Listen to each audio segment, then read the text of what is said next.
ओम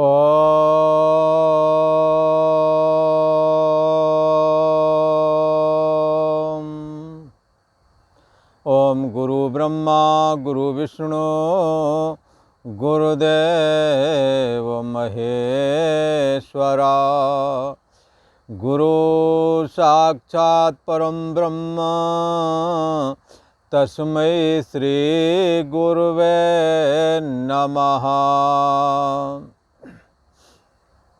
योगेश्वर श्री कृष्ण भगवान की जय। ऐं सरस्वत्यै नमः। पूर्व का प्रसंग चल रहा है क्षेत्र और क्षेत्रज्ञ का। क्षेत्र क्या है और क्षेत्रज्ञ क्या है, इस विषय पर चर्चा चल रही है। भगवान श्री कृष्ण ने कहा कि भाई ये शरीर एक खेत की तरह है, क्षेत्र की तरह है, और इसको जो जानने वाला है, जैसे खेत को क्षेत्र को किसान जानता है, वैसे ये शरीर रूप क्षेत्र को भी कोई जानने वाला है, जिसका नाम है क्षेत्रज्ञ। तो ये जो क्षेत्रज्ञ है, भगवान श्री कृष्ण कहते हैं सभी क्षेत्रों के अंदर जो क्षेत्रज्ञ है, हमारा शरीर रूप क्षेत्र, आपका शरीर रूप क्षेत्र, सब में अहम अस्मि करके सोने जागने वाली जो चेतना है, इसी को जीव चेतना भी बोलते हैं। इसका नाम है क्षेत्रज्ञ। ये जो क्षेत्रज्ञ आत्मा है, भगवान श्री कृष्ण कहते हैं सभी क्षेत्रों में। जैसे उदाहरण के लिए मैंने ये कार का एक शीशे का दृष्टांत उठाया था। कार का कहो, ट्रक का कहो, आगे वाला शीशा कुछ ऐसे हिसाब से बनाया जाता है कि यदि उसमें कदाचित पत्थर लग जाए तो वो चटक तो पूरा जाता है, सैकड़ों हजारों लाखों टुकड़े हो जाते, पर चिपका रहता, उसमें कुछ ऐसा सिस्टम होता है। तो भगवान श्री कृष्ण कहते हैं सभी शरीर रूप क्षेत्र में जो क्षेत्रज्ञ रूप जीवात्मा है वो मैं हूँ, ऐसा कह रहे हैं। तो ठीक है, क्षेत्रज्ञ रूप आत्मा, ये क्षेत्रज्ञ रूप जीवात्मा जो है, जीव भाव, सोने जागने वाली चेतना, सभी शरीरों में मैं बना हुआ हूँ। तो उस दृष्टांत के लिए कहते हैं, जैसे सूर्य का प्रतिबिंब कार के सामने वाले शीशे में समूचे में पड़ रहा था, तब उसे लगता था कि मैं एक हूँ। ठीक है ना, एक मैं हूँ ऐसा लगता था सूरज को। अब क्या हुआ, जब उसमें पत्थर लग गया तो लाखों टुकड़े उसके हो गए, चिपके वहीं है। शीशा पूरा दिख रहा है पर पूरा टूटा हुआ दिख रहा है, उसमें भी सूर्य का प्रतिबिंब पड़ रहा है।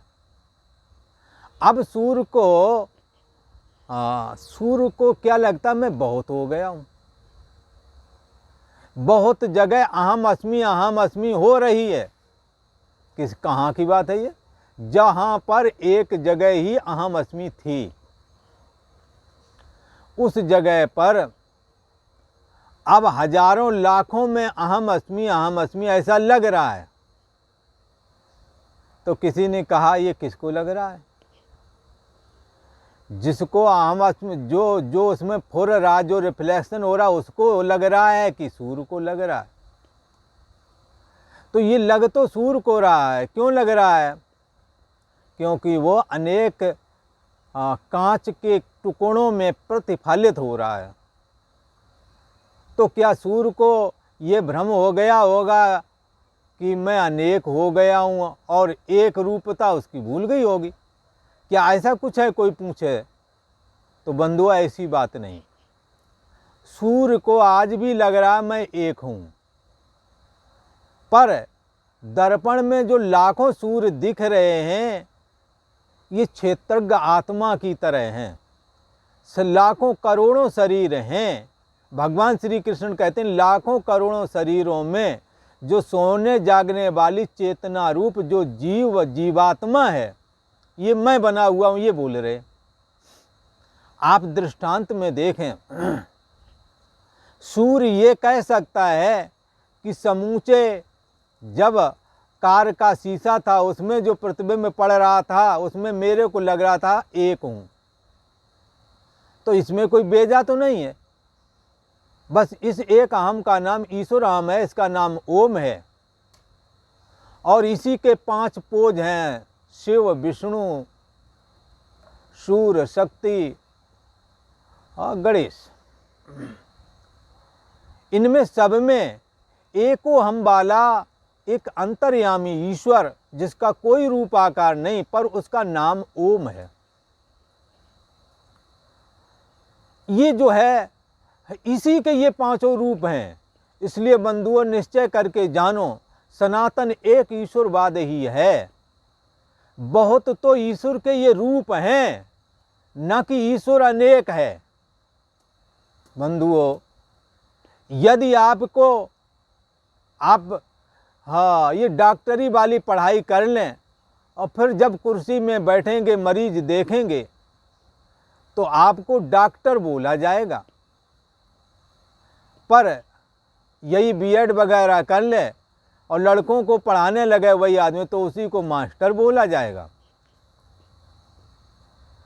और इसके अलावा और भी जैसे कि सिलाई वाले टेलर मास्टर, सिलाई सीख ले तो टेलर मास्टर।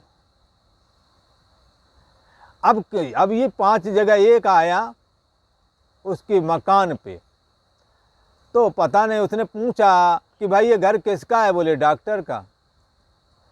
ठीक है, तब तक दूसरा वो कोई निकला, उससे पूछा किसका है ये मकान, तो कहा मास्टर का। और पूछा तो कहा ये टेलर मास्टर का, ये पोस्ट मास्टर का है। आदमी कितने हैं, तो उसने कहा 5 आदमी होंगे। तब उसने कहा अरे ये मूर्खता है तुम्हारी, समझ के बोलो, आदमी एक ही है, 5 डिग्री लिए हुए, 5 प्रकार का काम कर रहा है, ये 5 नहीं है। वो कहता फिर रहा कि नहीं वो तो 5 लोग हैं, 5 लोग हैं। ऐसे बंधुओं इन कहने वालों को तुमने समझना चाहिए जो ये कहते हैं 33 कोटि। कोटि का मतलब होता है प्रकार। जैसे मनुष्य 4 प्रकार का होता है, ब्राह्मण अर्थात ज्ञान प्रदान, कोई भी मनुष्य ब्राह्मण कह सकते हैं। आध्यात्मिक है, ज्ञान प्रदान है, सूक्ष्म बुद्धि रखता है, ब्राह्मण वर्ग है। बुद्धिजीवी वर्ग ब्राह्मण वर्ग पूर्व में कहा गया, बुद्धिजीवी वर्ग को ही ब्राह्मण वर्ग।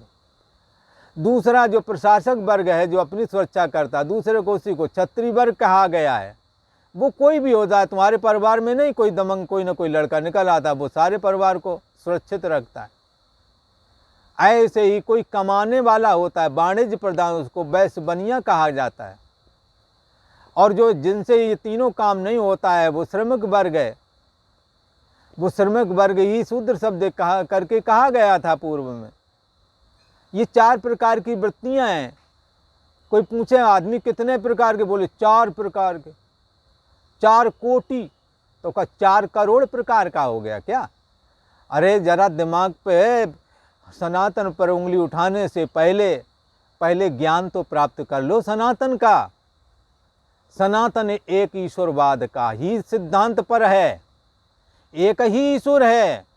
और श्रुति का और वेदों का साफ और क्लियर वचन है, एको देवा सर्वभूतेषु गूढ़ा। एक ही देव है संपूर्ण भूत प्राणियों में, और वो है ओंकार, सगुण परमात्मा, जिसके लिए हमने दृष्टांत उठाया कि वो परम ब्रह्म परमात्मा के लिए हमने सूर्य की उपमा दी है। और कार के शीशे में जब उसका प्रतिबिंब पड़ता है तो एको हम उसे लगता मैं एक हूँ, पर जब वो शीशा जब टूट जाता है तो उसमें अनेकों में प्रतिबिंबित होता है। ये सब जीव भाव हैं। तो सूर्य कह सकता है कि जितने भी कांच के टुकड़े में जो सूर्य झलक रहे हैं, जिसके लिए मैंने क्षेत्रज्ञ कहा है, क्षेत्रज्ञ के लिए जिसके लिए दृष्टांत उठाया है, सूर्य कह सकता है सभी कांच के टुकड़ों में जो सूर्य है वो मैं बना हुआ है, इसमें क्या बेजा कह रहे हैं। तो भगवान श्री कृष्ण कहते हैं तुम्हारे शरीर रूपी क्षेत्र के अंदर, आपके हमारे सबके अंदर जो क्षेत्रज्ञ आत्मा है, भगवान कहते मैं बना हुआ हूँ। तो जैसे सूर्य एक होते हुए भी लाखों टुकड़ों में प्रतिफलित होकर के लाखों रूप हो गया है, तो परम ब्रह्म परमात्मा तो अनंत शक्तिशाली है, जिसकी हम परिकल्पना अपनी बुद्धि के द्वारा नहीं सोच सकते, क्योंकि बुद्धि भी उसी के द्वारा बनाई हुई है। उसके द्वारा बनाई हुई बुद्धि उस परमात्मा के विषय में उसकी असीम शक्तियों को संपूर्णता कैसे जान सकता है। उसी की कृपा से जितनी शक्तियों को जानता है तो जान लेता है, वरना और कोई उपाय नहीं है, उसकी कृपा से जानता है। ऐसे ही अंतर्यामी ईश्वर, ओम नाम वाला ईश्वर जब एको हम में होता है तो सतोगुण रजोगुण तीनों गुणों की मिली हुई मिली जुली जो अवस्था विशेष है उसका नाम है मूल प्रकृति। ये कार के आगे वाले शीशे, पूरे शीशे की तरह, साबुत शीशे की तरह है, जिसमें सूर्य का प्रतिबिंब पड़ रहा था, वो उसे लग रहा था एको हम। मूल प्रकृति में जब ये परम ब्रह्म परमात्मा चैतन्य सत्ता जब झांक रही तब एको हम लग रहा था, एक हूँ मैं, ऐसा लग रहा था। एक हूँ का रूप आकार क्या है? आप कहते मैं हूँ, इस मैं हूँ का रूप आकार क्या है? तो आप कहोगे दे तो बाहर देखती, दे तो तुम्हारी मैं है नहीं, अंदर की मैं हूँ कैसा है, कौन से रंग की है, ये मन कौन से रंग का है, कैसा है, नहीं जान सकते आप। ऐसे सगुण परमात्मा मूल प्रकृति को जब मूल प्रकृति में जब प्रतिफलित होता है, जैसे कार के अगले वाले शीशे पर जब सूर्य प्रथम प्रतिफलित होता है तो उसे लगता है एक हूँ हम, मैं एक हूँ।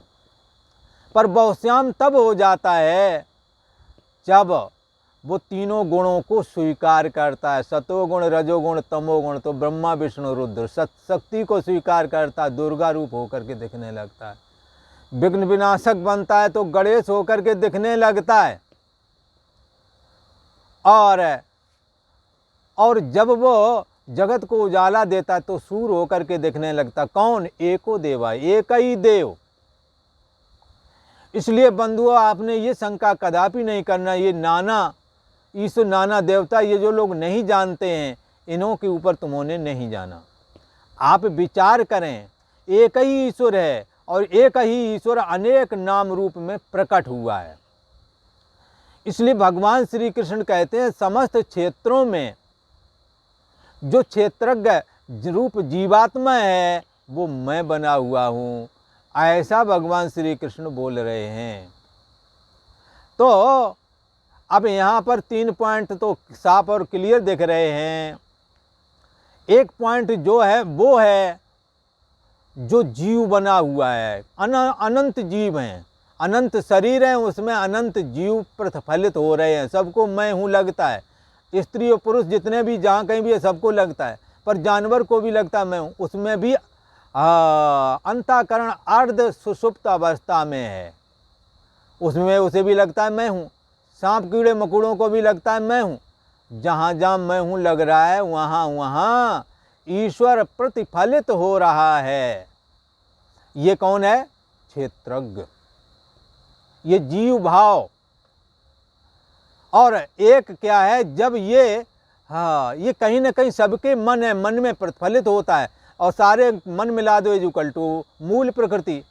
तो मूल प्रकृति में जब झांक रहा होता है तो ईश्वर भाव होता है। मूल प्रकृति ही जब विघटित होती है तो मन बनती है, तो जीव भाव हो जाता है। किसके? उस चैतन्य सत्ता के। जैसे उदाहरण के लिए कहा, सूर्य जब समूचे कार के दर्पण में झांकता तो ईश्वर, जब अनंत टुकड़े हो गए उसमें झांकता तो जीव। जीव और ईश्वर के लिए हमने ये दृष्टांत उठाया। पर जीव और ईश्वर किससे बन रहे हैं, तो उसके लिए हमने सूर्य का दृष्टांत उठाया। सूर्य की जगह अनादि और अनंत परमात्मा है, जो सत्तात्मक है, जो निर्गुण निराकार है, उसमें कोई गुण भी नहीं है, उसका प्रतिबिंब पड़ता है। वही निर्गुण निराकार परमात्मा तुम्हारी बुद्धि देश का साक्षी भी है, जो तुम्हारे सोने जागने वाली चेतना को, हाँ अभी तो मैं जाग रहा हूँ जान रहे हो, पर जब सो जाओगे तो कुछ भी ना जाना इस जानने वाले ने जो अभी जान रहा है। इसके ना जानने को भी जिसके द्वारा जाना गया है उसका नाम है आत्मा, उसी का नाम है ब्रह्म। उस परम ब्रह्म परमात्मा का रिफ्लेक्शन अथवा प्रतिबिंब जब मूल प्रकृति में पड़ता है तब एको हम नाम का ईश्वर होता है, तब उसी का नाम ओम होता है। फिर जब माया विघटित होती है और टुकड़े टुकड़े होकर के मन रूप हो जाती है, तब उसमें भी वही प्रतिफलित होता है। कौन? जो ईश्वर में प्रतिफलित हुआ था मूल प्रकृति में, वही मन में भी प्रतिफलित हो रहा है। जब मन में प्रतिफलित होता है उस समय उस चैतन्य सत्ता को आत्मा बोलते हैं। जब सारे मनों में एक साथ प्रतिफलित होता है तब उसी सत्ता को ब्रह्म बोलते हैं।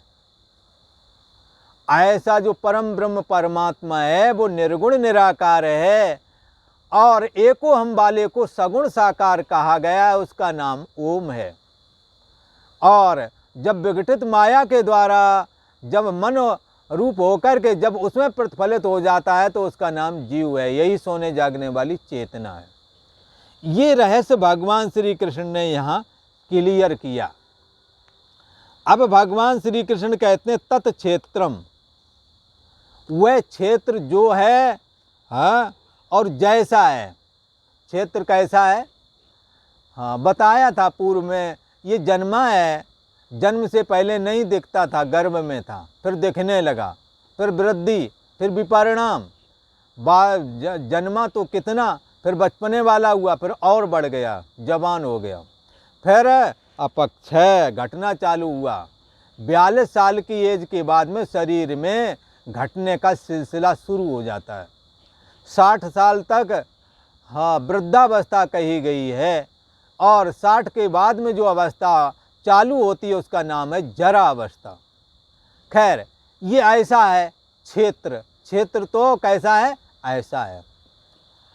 और विकार इसमें क्या है? बचपना, जवानी, बुढ़ापा, जन्म, मृत्यु, जरा, व्याधि आदि अनेकों विकार वाला है।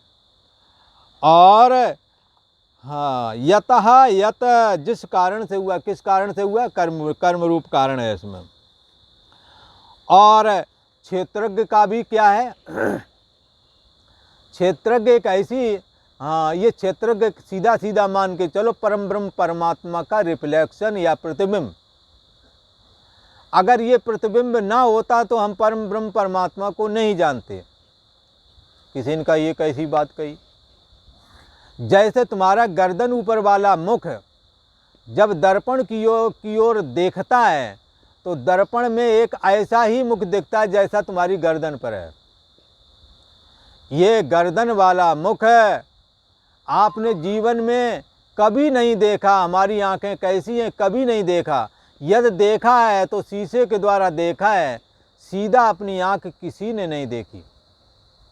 यदि आंखों को देखना है तो दर्पण वाला मुख होना जरूरी है। यदि तुमने परम ब्रह्म परमात्मा को देखा है, देखना चाहते हो, जानना चाहते हो, तो इस सोने जागने वाली चेतना रूप जीव भाव का होना बहुत जरूरी है। भगवान श्री कृष्ण कहते हैं इस जीवात्मा रूप क्षेत्रज्ञ का भी बड़ा महत्व है। देखते तो हैं सोने जागने वाली चेतना को, पर किसके द्वारा देखी गई निश्चय इस बात का करते हैं। जैसे सामने रूप देखते हैं, निश्चय नेत्र का करते हैं कि रूप दिख रहा है, इसका मतलब नेत्र सही है, हमारे नेत्र हैं। और जब इंद्रियों को देखता है, इंद्रियों को जब आंख कम देखती है, ज़्यादा देखती है, आंख का भी कम ज़्यादा किसने देखा? तुम्हारे मन ने देखा। कान कम सुनता है, ज़्यादा सुनता है, किसने जाना? आपके मन ने जाना कि अब कम सुनाई पड़ता, अब ज़्यादा सुनाई पड़ता। तो जब इंद्रियां भी जानने में आ जाए, इनका होना ना होना, इनका कम ज़्यादा देखना सुनना जानने में यदि आता हो तो घबराना नहीं, समझ जाना कि मन है।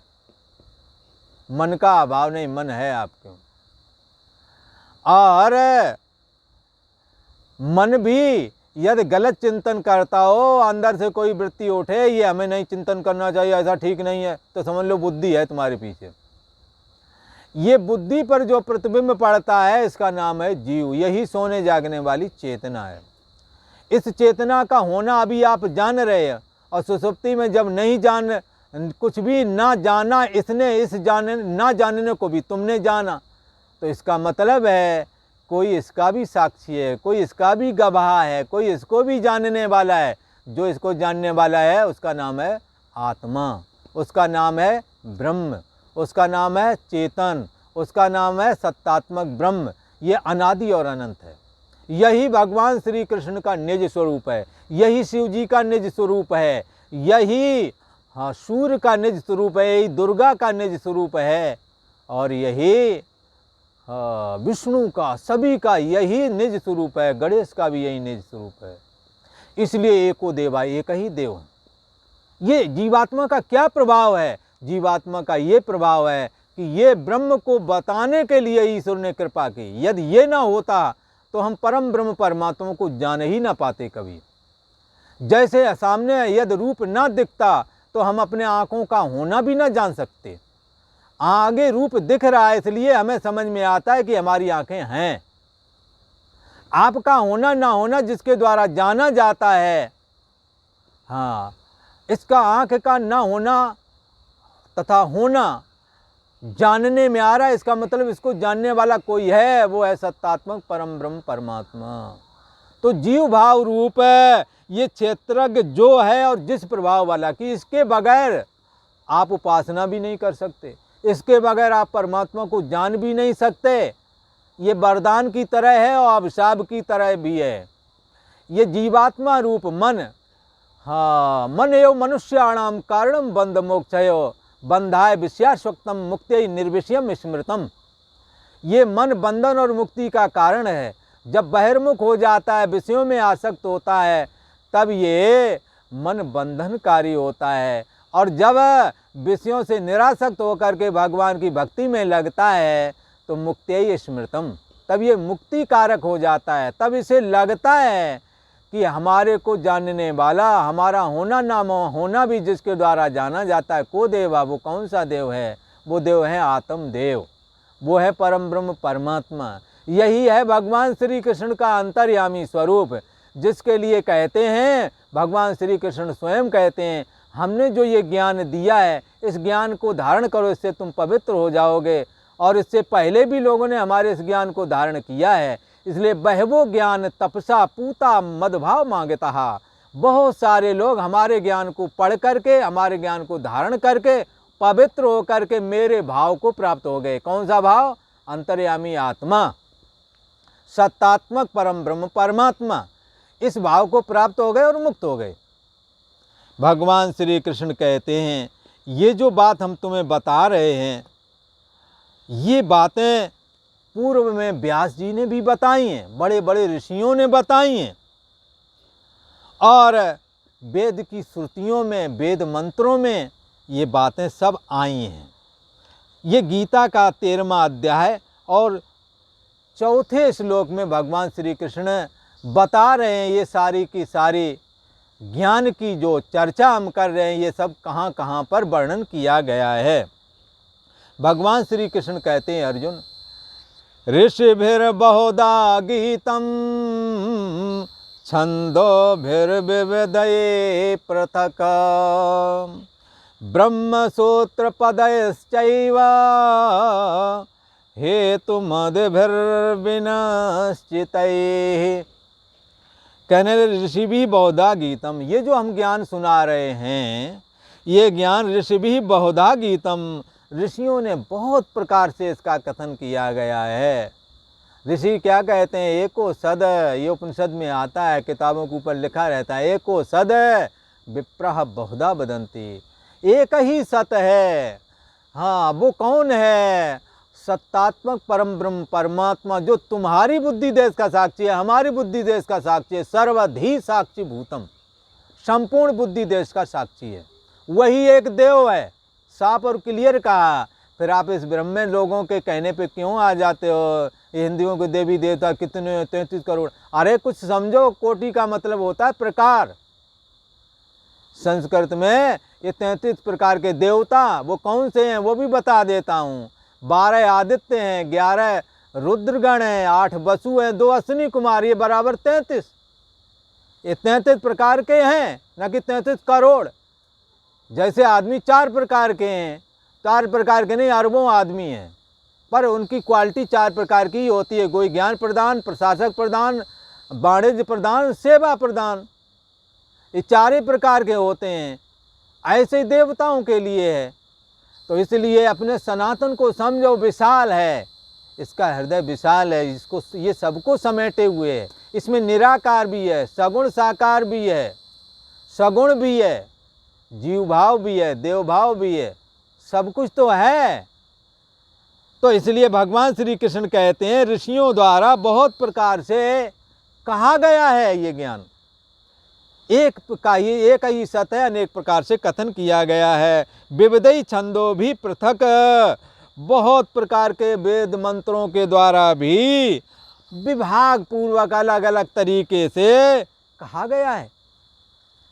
चाह विनिश्चित है, और व्यास जी ने तो भली प्रकार निश्चित किया वेदांत मार्ग, ब्रह्म सूत्र, भली प्रकार निश्चय किए हुए, हेतु मद भी युक्ति युक्त, बगैर मतलब की बात नहीं थोपते कि तुम्हें ये बात माननी पड़ेगी, नहीं मानोगे तो तुम्हारा ऐसा कर देंगे, तुम्हारा वैसा कर देंगे ना।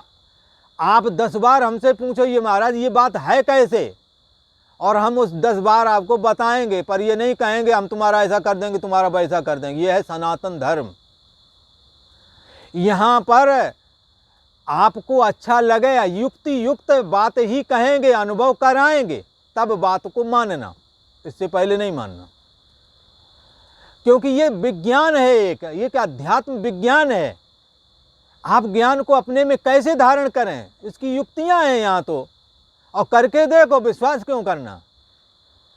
तथा भली भांत निश्चय किए हुए युक्ति युक्त ब्रह्म सूत्र पद ही, ब्रह्म सूत्र के पदों के द्वारा भी गीतम गाया गया है, ये ज्ञान कहा गया है। ये ज्ञान भगवान श्री कृष्ण कहते हैं। भगवान श्री कृष्ण के जमाने में भगवान व्यास जी ने उस समय तक ब्रह्म सूत्र की रचना, उत्तर मीमांसा की रचना कर दी थी। ये बात गीता प्रमाणक है, गीता में आया है।